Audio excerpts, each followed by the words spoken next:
L'Afrique, un continent d'opportunités et sa jeunesse bien plus qu'un trésor. Bonjour à tous et soyez les bienvenus dans ce nouveau numéro de Mediap. C'est l'histoire d'un Marocain qui a fait du digital la clé qui ouvrait toutes les portes de l'entrepreneuriat. À la tête de Digital Nova, Hassan Lahlou est un homme qui voit tout en grand, mais dans l'humilité et l'agilité qui lui permettent de faire de sa structure un grenier d'innovation de premier plan dédié à la transformation technologique et à l'offre de services numériques intégrés. De MyMenu consacré à la gestion des restaurants, à SpaceUp en passant par Prism et Legal Service, Novalab est aujourd'hui devenu une usine à start-up. Hassan Lahlou est notre invité. Il est en direct de Casablanca avec nous. Hassan Lahlou, bonjour et merci d'avoir accepté notre invitation. Bonjour Pape et merci pour l'invitation. Alors, Hassan Lahlou, de vos débuts dans l'entrepreneuriat à la tête de Digital Nova, comment vous est venue l'idée de lancer cette structure ici au Maroc et comment vos racines et le contexte marocain ont-ils influencé ce choix? Alors Digital Nova est né d'un constat assez simple, c'est que beaucoup d'idées à fort potentiel ne voient jamais le jour à cause des freins techniques et technologiques. C'est quelque chose qu'on a personnellement vécu en 2017 lors du lancement de ma première startup à l'étranger. Et à l'époque, très naïvement, on pensait qu'il fallait attendre que tout soit parfaitement aligné, tant sur le fond que sur la forme, avant de se lancer. Et résultat, la partie tech nous a pris énormément de temps. Et il a fallu pratiquement 2 ans pour nous rendre compte que le projet n'allait pas aboutir. Et à l'échelle des avancées technologiques, 2 ans, c'est une éternité. Et c'est à ce moment-là que le concept de Digital Nova commençait à germer. On voulait offrir un écosystème où la technologie ne serait plus forcément un obstacle, mais plutôt un accélérateur pour permettre à nos clients de faire évoluer leur métier. Et ce constat a redéfini notre approche en interne. Aujourd'hui, on privilégie beaucoup plus le time to market, c'est-à-dire la capacité à lancer rapidement un produit sur le marché, plutôt que d'attendre que chaque détail soit parfaitement aligné avant de passer à l'action. Alors, le concept de Venture Lab est, je le dis souvent, fascinant et semble un pilier de votre stratégie. Est-ce que vous pouvez nous expliquer plus en détail comment ce laboratoire de start-up fonctionne au quotidien? Effectivement, c'est un pilier et en définitive, c'est une suite logique à notre activité sous-jacente qui reste la technologie, puisque naturellement, comme toute entreprise, on va essayer de capitaliser sur notre expérience et optimiser notre manière de faire. Donc, l'idée du lab, c'est d'arriver à mutualiser toutes les ressources, que ce soit sur le plan financier, d'expertise ou de process, pour créer des startups à faible risque.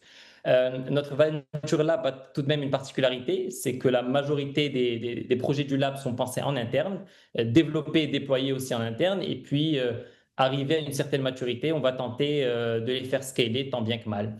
Ça concerne la majorité de nos projets, mais il y a aussi une partie du lab qui est dédiée aux startups externes qui nous sollicitent pour les accompagner sur les volets qu'on maîtrise. Le lab a des critères de sélection de projets assez bien définis, même si on est secteur agnostique. Typiquement, le premier critère, c'est que la solution doit être à 100% automatisée. Et c'est ce qui va nous permettre d'avoir plusieurs projets à la fois. Ensuite, on reste dans notre zone d'expertise, qui est la technologie. Donc, pas d'opérationnel physique en général. Et finalement, un go-to-market relativement rapide. Donc, un produit qui doit sortir en 3 4 mois au grand maximum. On a lancé Alors, le lab un peu en... Pardon, Hassan Lahlou, allez-y. aujourd'hui, vous l'avez dit, vous accordez une importance capitale à l'intégration du no-code et de l'IA dans le développement de produits. Aujourd'hui, comment ces technologies transforment-elles la création de valeur chez Digital Nova et quel rôle jouent-elles dans la digitalisation des entreprises marocaines? Et effectivement, l'IA, les outils low-code ont véritablement transformé notre manière de faire. Ce sont des facteurs clés à notre capacité à réduire, encore une fois, le time to market. Pour nous, le time to market reste toujours le nerf de la guerre, que ce soit pour l'agence tech ou pour le Venture Lab. Donc, typiquement, pour des applications qui prendraient 9 à 12 mois de développement avec des outils traditionnels de programmation, les outils basés sur de l'IA et du low-code vont nous permettre de sortir des produits en 2 3 mois qui sont prêts à déployer sur le marché. Donc, c'est un gain en ressources énorme et surtout, ça nous permet de limiter le risque qui est lié au développement. Alors, vous avez fait le choix aujourd'hui de vous développer en Europe, notamment en France, depuis vos bases au Maroc. Comment aujourd'hui cette position géographique et culturelle unique du royaume vous a-t-elle aidé à aborder les marchés internationaux et quelle est, disons, l'image du savoir-faire marocain que vous souhaitez véhiculer? Alors au Maroc, on a la chance d'avoir une proximité culturelle effectivement avec plusieurs pays européens, en particulier la France, donc pas vraiment d'obstacle à ce niveau-là. D'autant plus que les prestations sont financièrement plus intéressantes en général. Donc le Maroc est très souvent sollicité pour ce point, mais aussi pour le niveau d'expertise qu'on trouve au Maroc. On n'a rien à envier à ce qui se fait ailleurs. Et ce qui nous manquait souvent, c'était peut-être un cadre pour bien canaliser cette énergie. Mais en général, le Maroc et d'autres pays africains sont très bien positionnés pour séduire sur le volet compétences informatiques et technologiques. Et bien évidemment, il y a un deuxième atout naturel qu'on sous-estime parfois, qui est la diaspora marocaine en France. On le voit clairement dans notre boîte. Beaucoup de Marocains qui vivent en France ou qui entreprennent cherchent à travailler avec des entreprises sérieuses au Maroc. C'est à la fois une question de confiance, proximité culturelle et surtout peut-être une volonté de reconnecter avec le pays. Derrière, on va le dire, toute cette réussite se trouve des équipes. Comment décririez-vous la culture d'entreprise chez Digital Nova et quelles sont les valeurs que vous privilégiez pour attirer, développer et, c'est très important, retenir les meilleurs talents marocains dans le domaine du numérique? Oui, alors j'ai honnêtement beaucoup de chance d'avoir autour de moi des personnes incroyables qui participent tous les jours à l'expansion de Digital Nova. J'ai deux mots qui me viennent à l'esprit, c'est bienveillance et envie d'apprendre. Je pense que c'est littéralement ce qui décrit notre personnalité en tant qu'individu et collectif. Une fois qu'on a la chance de pouvoir s'entourer de ces personnes, il faut tout faire pour les garder. Maintenant, trouver ces talents, c'est qu'une partie de l'équation, puisqu'il faut savoir maintenir le cap. Donc, on essaie d'investir énormément sur la montée en compétences, sur des formations continues, la veille technologique, etc. Et on essaie de garder un esprit de famille, on célèbre les victoires ensemble, on partage les difficultés aussi ensemble. Il y a une approche très horizontale, donc tout le monde peut proposer, challenger, apporter des idées, et je pense que c'est ce qui crée un environnement sain et motivant. Moi, je ne retiendrai que le mot bienveillance, c'est très important. Alors, avec plus de 180 références et de nombreux projets réalisés, comment mesurez-vous aujourd'hui l'impact de votre structure sur vos clients au Maroc et plus largement sur l'écosystème digital national? Est-ce qu'il y a un projet spécifique au Maroc dont vous êtes particulièrement fier, que vous avez développé? Alors aujourd'hui, notre expérience grâce à nos clients et partenaires toujours locaux et internationaux nous a permis de travailler sur des sujets technologiques très variés, ce qui nous a outillés pour développer plus vite, proposer de meilleures solutions et in fine réduire le risque qu'il y ait au développement. Alors effectivement, il y a un projet qui nous rend assez fiers, c'est MyMenu.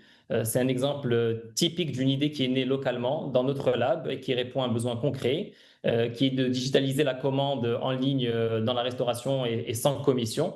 Donc MyMenu a été lancé en interne avec nos ressources assez modestes et a enregistré en 2024 34 000 commandes avec 16 000 consommateurs. Donc ça porte un message assez fort qui est que ce n'est pas toujours une question de capital. Avec les bons outils, une bonne équipe, on peut créer de la valeur ici même au Maroc. Avec de bons outils, on peut, et de bonnes ressources humaines, on peut créer de la valeur ici au Maroc. Hassan Larlo, aujourd'hui, justement, pour créer de la valeur et pousser ces jeunes Marocains à entreprendre, notamment dans le domaine du digital, quels conseils leur donneriez-vous? Alors le plus important, c'est de commencer, même petit ou imparfait, mais trop souvent, on attend que tout soit parfait, comme je disais, et on perd le facteur timing. Et donc, on passera à côté de belles opportunités. Il y a aussi un autre élément qui nous a permis d'avancer plus rapidement et de développer des solutions vraiment adaptées au marché. C'est le fait de se rapprocher de son client idéal, de lui poser tout un tas de questions sur ses besoins, ses frustrations et donc, ça permet de développer ce qu'il faut développer, ni plus ni moins. Donc, voilà, il faut se lancer, il faut tester, se tromper forcément et corriger. C'est comme ça qu'on avance. une dernière question. D'ici 3-5 ans, que nous réserve Novalab?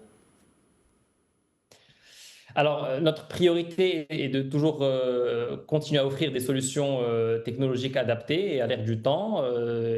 Côté Novalab, c'est de continuer à lancer des startups qui font sens dans notre pays, dans notre continent, et surtout mieux maîtriser les process startups.